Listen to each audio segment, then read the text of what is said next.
তো আমাদের সামনে চলে এসেছে একটা কম্বো। দিদি এটা কি কি কম্বো আছে একটু বলবে? এইটা তো হচ্ছে চাইনিজ কম্বো, আচ্ছা। আর আসছে হচ্ছে গিয়ে বিরিয়ানি কম্বো। চাইনিজ কম্বোর মধ্যে এখানে কি কি রয়েছে আর কি?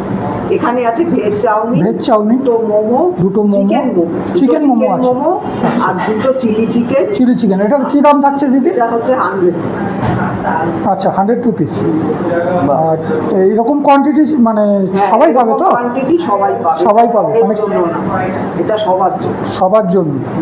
তো দেখতেই পাচ্ছ বন্ধুরা, এত সুন্দর একটা কম্বো রয়েছে যেখানে কিন্তু veg chowmein, 2 piece chicken momo আর 2 পিস চিলি চিকেন দিয়েছে, দিয়ে এটা 100 টাকা। মানে কলকাতার মতো জায়গায় মানে এত একটা সুন্দর খাবার কম্বো, তাও আবার 100 টাকায়। দিদি এটা আনলিমিটেডের কোনো ব্যাপার নেই, পুরো কম্বো? আনলিমিটেড না, যা দেব ওই কম্বো প্লেটিং যা হবে। কম্বোই একদম। তো এরকম কম্বো খেতে হলে আসতে হবে কোথায়? এটাই আসতে হবে টাইগার শেখ, বাগবাজার, নিয়ার বাগবাজার বলরাম মন্দির।